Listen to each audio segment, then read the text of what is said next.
cinema é um modo de pensar o mundo, de sentir o mundo. E a gente tenta passar isso, né? De que a câmera é esse mediador. Essas tecnologias foram absorvidas pela periferia com uma expertise inesperada. Quando você pensa a cultura, você recria a realidade. Eles estão transformando esse modo de fazer em linguagem.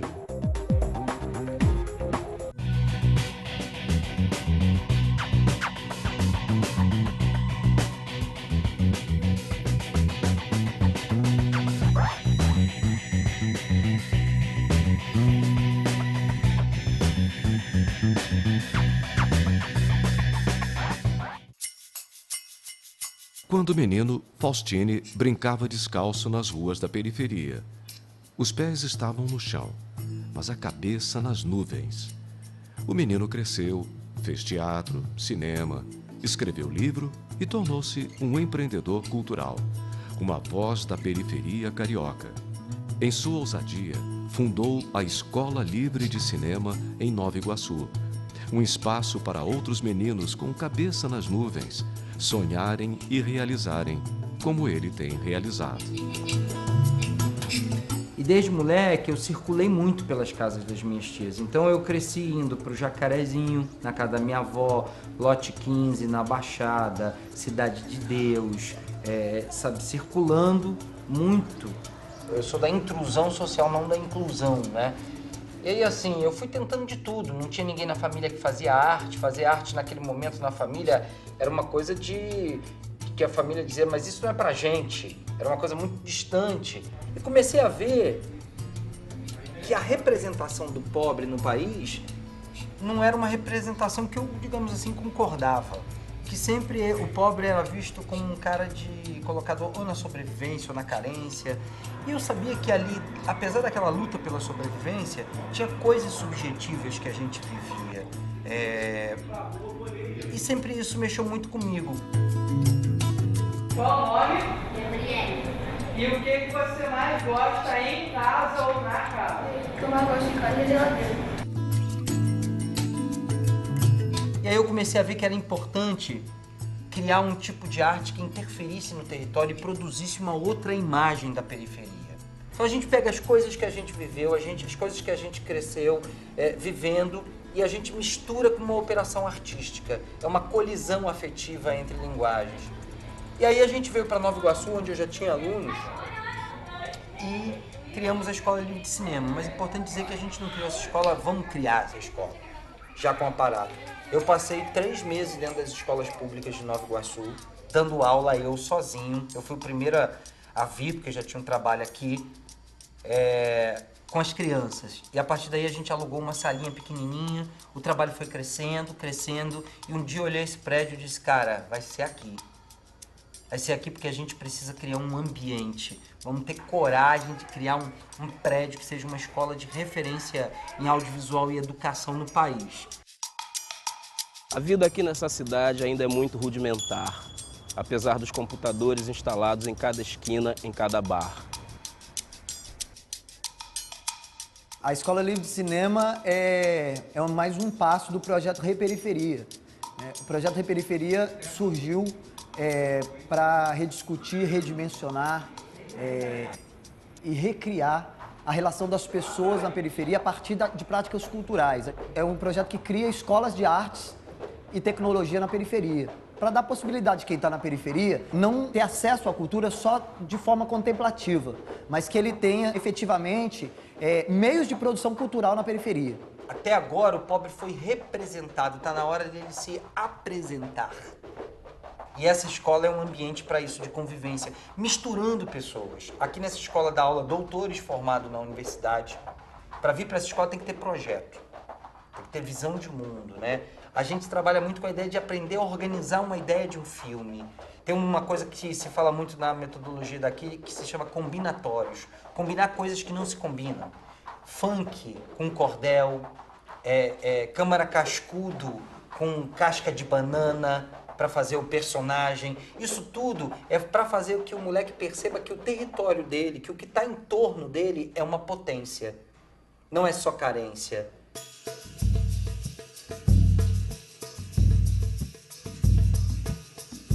Pô, cara, eu acho que a câmera é uma ferramenta muito importante para a comunicação, que com ela a gente pode fazer muita coisa, mandar muito recado, conscientizar muita pessoa. A arte é uma forma maravilhosa que a pessoa tem de colocar o que ela sente para que as outras pessoas possam entender, para que as outras pessoas possam corresponder com aquilo. Às vezes é muito difícil você falar alguma coisa, mas com a arte você consegue passar tudo que você está sentindo, tudo que você vê.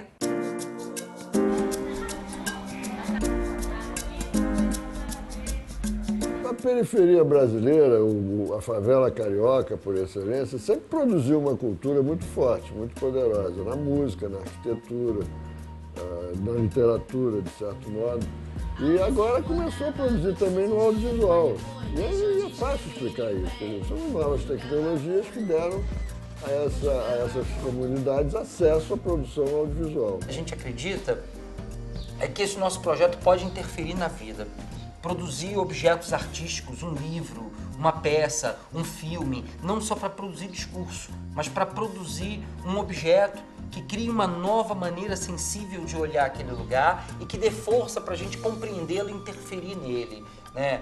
A razão central dessa escola é essa, assim, não existe inclusão sem inclusão subjetiva.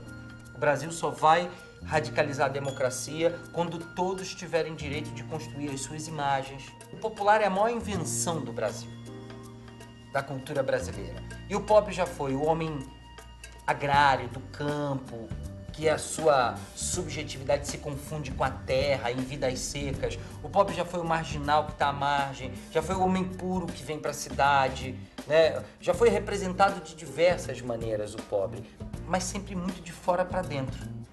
A grande novidade que eu acho da cultura brasileira dos anos 90 para cá é que começa a gente que vem de periferia a querer construir as suas representações. Então, a ideia é usar o audiovisual como uma ferramenta que vai possibilitar que esse moleque investigue a sua própria vida, o seu território e de alguma maneira, quando a gente coloca alguma ferramenta, alguma espécie de novidade na mão das pessoas, elas tendem a olhar tudo de uma maneira um pouco diferente, assim, né? E o audiovisual exerce exatamente esse poder sobre as pessoas, né? Meu nome é Jonathan Lacerda, tenho 15 anos, 1,65 m de altura e sou magrinho. Também sou muito alto astral, não gosto de ficar sozinho. A escola, os professores, os orientadores, eles decidiram fazer esse lance assim, de autorretrato pra gente poder se abrir mais, pra gente poder falar mais sobre nós. E já tem um tempo que a gente iniciou esse projeto, a gente já está quase terminando já. Bom, a ideia de autorretrato é como o indivíduo se autorrepresenta, né? E aí a gente começou a buscar isso dentro deles de diversas maneiras, assim, desde as maneiras mais lúdicas, mais, talvez, acho que um pouco como vocês viram aqui hoje, uma brincadeira simples, mas que a cada fala deles revela um pouco de quem são eles, de como são eles, de como é a vida dessas crianças. Até, enfim, escrita, trabalhar rima, a gente trabalhou literatura de cordel para falar de autorretrato, a gente trabalhou com um artista plástico que veio aqui para eles fazerem uma representação do próprio corpo. O autorretrato fala sobre o jeito que eu penso, fala sobre as coisas que eu uso, onde eu mais fico, onde eu gosto de ficar. Cada indivíduo tem a sua história, tem o seu lugar de fala, tem o seu lugar de origem, tem o seu território e as coisas que ele viveu nesse território fazem com que ele seja essa pessoa que ele é nesse momento da vida. O coletivo desse tipo de cinema que vem sendo feito nas periferias, o cinema periférico e pós-industrial, é um coletivo muito assinado. É como se fosse uma catedral em que os tijolos, cada um dos tijolos é assinado, né? Porque existe muito desejo de manifestar a sua visão do estado do mundo, né? Evidentemente que quando são moradores que começam a fazer filmes, tudo muda, porque nós estamos agora diante do testemunho de quem experimenta aquela coisa, né? Não se trata mais de uma visão de fora, mas de uma visão de dentro mesmo, uma visão do que está acontecendo dentro. E isso traz algumas surpresas.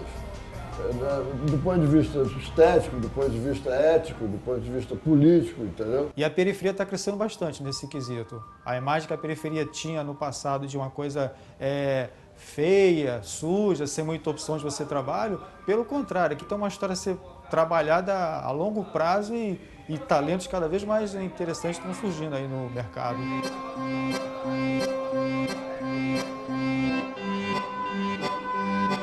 Nós estamos falando aqui, essa escola é uma escola de ousadia teórica. Ela é metida. Nós somos metidos. Nós queremos discutir estratégia de pensamento sobre a cultura brasileira, né? Esse espólio é nosso. Nós queremos esse espólio de quem pensou a cultura brasileira. Eu estou muito entusiasmado com esse crescimento do que se chama classe C, porque é uma classe que vem alegre, sem culpa, para operar, para se apresentar. Eu acho que essa é a grande novidade do país. A gente vai viver momentos incríveis. Não temos a cultura do bem feito, da exatidão, do serviço devido à população. Ao contrário, a nossa cultura é a do desleixo, da depredação, do descaso, quando não do roubo. No entanto, sempre que alguém bate a mão na mesa, declara ter chegado o tempo de deixar de ser subdesenvolvido e convence um grupo a acompanhá-lo. Dá certo. Márcio Moreira Alves. Os olhos de Marina brilham quando ela fala dos seus planos para o futuro. Ela é a típica jovem da periferia que não abre mão de sonhar e expressar seus sonhos. Através da tecnologia, ela descobriu um canal de realização e passou a conviver com outros jovens sonhadores. Eu fazia teatro e aí eu não achei nenhuma escola de teatro que coubesse no meu orçamento, né, que eu pudesse pagar. Então eu vi um outdoor da escola, aí eu me inscrevi, fiz a prova, passei, fui aluna da escola durante o ano de 2008. E aí no final de 2008 eu fiz um estágio com um outro mediador, que é o Bion. Depois desse estágio eu já comecei dando mediação aqui na escola mesmo.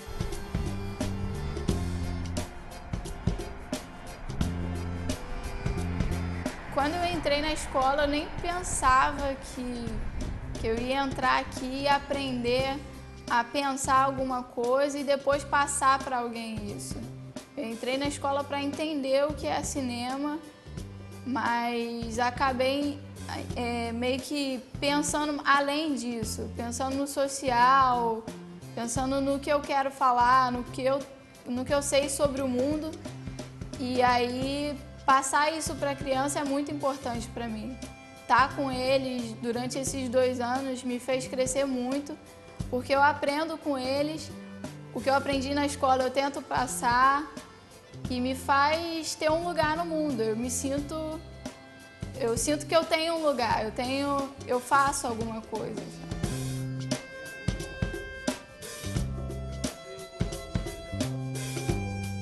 No início do curso, durante o processo seletivo para formar essa turma, a gente fez a pergunta: o que você espera aqui da escola?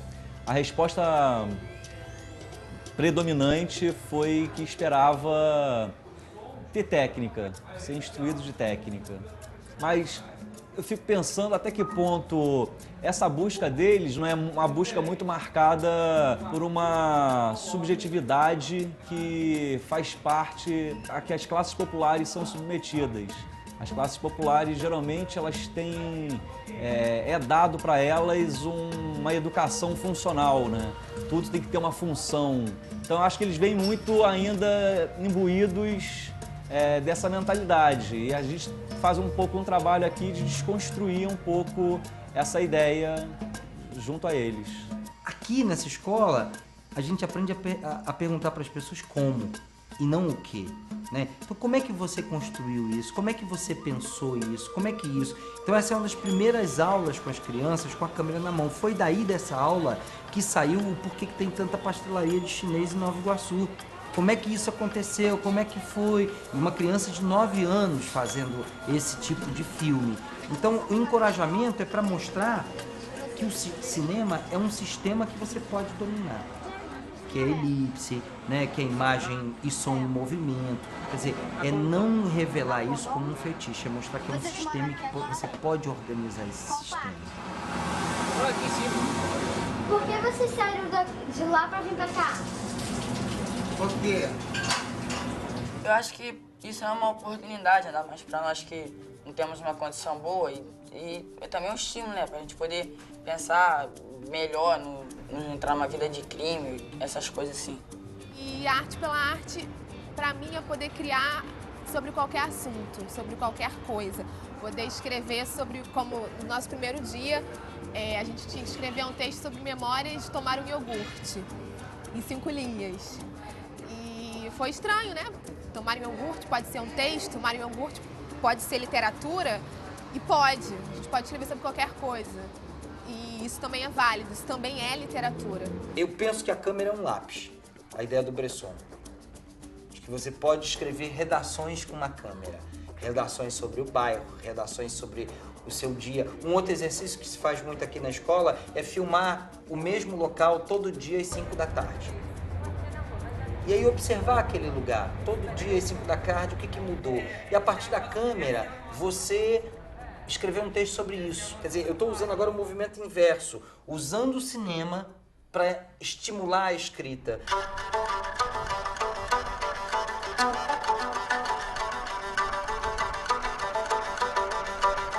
O trabalho da escola teve um impacto muito grande. Essa escola, em 5 anos de existência, ela já fez 3 festivais de cinema. Nova Iguaçu entrou no mapa. Nova Iguaçu hoje tem 9 cineclubes. A escola, ela é um marco zero no momento do audiovisual da Baixada Fluminense. A gente produz o Iguacine, que é o Festival Nacional de Cinema aqui da cidade de Nova Iguaçu. A gente teve que fazer uma mostra só da Baixada Fluminense, porque a demanda de filmes da Baixada Fluminense foi tão grande que seria injusto da nossa parte ter um festival que se chama Iguacine e termos filmes do Amazonas. A gente trouxe um realizador do Amazonas, a gente trouxe um realizador do Recife, né, de Vitória, de Belo Horizonte, São Paulo, Rio Grande do Sul. A gente trouxe essa galera para debater no Iguacine. O filme da Baixada Fluminense que ganhou o melhor filme e júri popular foi de um ex-aluno nosso, sabe? Então, assim, quando aquele cara subiu 2 vezes naquele palco e recebeu aquele prêmio, sem nenhum de nós estar no júri e aquele reconhecimento chegar no Iguacine, pra gente, não, bicho, a gente tá no caminho certo. A câmera estava sempre acompanhando o Barbô, pegando a cabeça, pegando os braços, pegando o torso, pegando a saia. Barbô poderia estar dançando na casa dele, no ateliê, na sala, na cozinha. A gente acha que a escola de cinema ela pode mais, ela pode atender mais. A gente tem aqui 120 alunos do curso do Bairro Escola, do horário integral, aí tem 60 do curso de formação, tem 50 de professores, aí a gente faz alguns mergulhos, que são 2 dias, sábado e domingo. No sábado a gente estuda câmera, no domingo estuda roteiro, aí no outro estuda quadrinhos e estuda história do cinema brasileiro. 2 dias direto, de 9 a 5, entende? Aí traz uma galera e aula direta. Enfim, só que com esse curso de capacitação, o que a gente tem feito? São 50 professores que dão aulas em escolas municipais. Então, são 50 professores que, se você pegar os alunos que eles têm, são 1000. Gente, eles vêm aqui, bebem da nossa capacitação, né? Se alimentam disso e multiplicam em sala de aula. Eles dão aula a partir da metodologia criada na escola de cinema.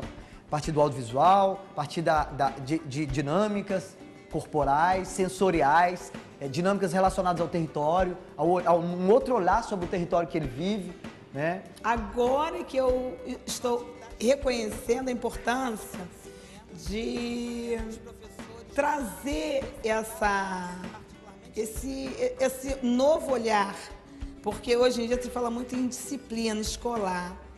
Realmente os alunos mudaram, o mundo mudou. E o que os professores precisam?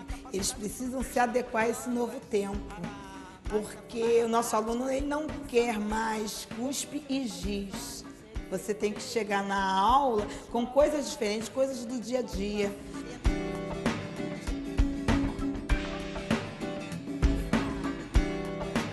evidente que esses meninos vão fazer daqui a pouco, vão começar a fazer filmes que serão necessariamente muito diferentes do que a gente vê por aí, né? Quando você faz uma escola dessa, numa comunidade como Nova Iguaçu, que não é nenhuma cidade perdida no fim do mapa, está aí, Nova Iguaçu é Rio de Janeiro praticamente. Então quando você faz uma coisa dessa, você está criando não só uma revolução audiovisual, como também uma revolução pedagógica. Você está preparando cidadãos através do audiovisual. Você não está só preparando cineastas, mas está preparando cidadãos através do audiovisual.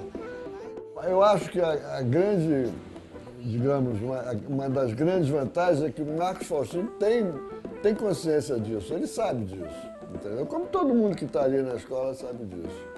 E eu tenho muita esperança no que vai sair daquela escola.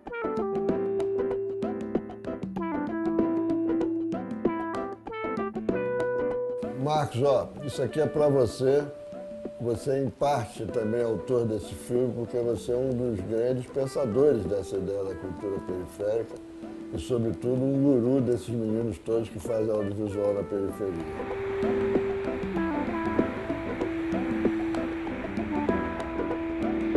Ó, Cacá, quero te agradecer, então, pelo presente. Já escrevi sobre o 5 vezes Favela, mas eu queria só reforçar, eu acho que ele contribui na democracia do audiovisual brasileiro.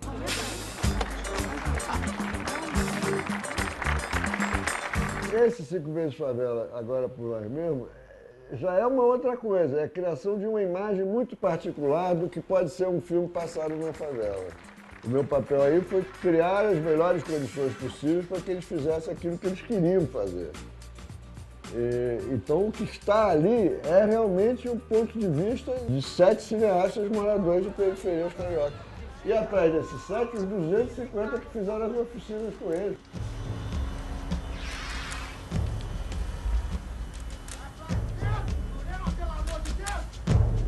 E sem a escola de cinema, já é assim uma coisa que não dá, entendeu? Porque a gente já está acostumada a ficar se divertindo, a todo mundo se ver, já fiz vários amigos aqui. E o futuro é poder contribuir com uma metodologia clara e com políticas públicas. Estou metido dentro da construção de políticas públicas para que a gente possa consolidar isso como estratégia para o desenvolvimento do imaginário no país. Dizer o que sentem através de imagens de si mesmo e do mundo à sua volta. Construir suas próprias realidades e preservar a memória das comunidades populares. Com esses conceitos, os alunos da Escola Livre de Cinema mostram a riqueza que há dentro deles e nos ensinam que quem se expressa nunca está na periferia.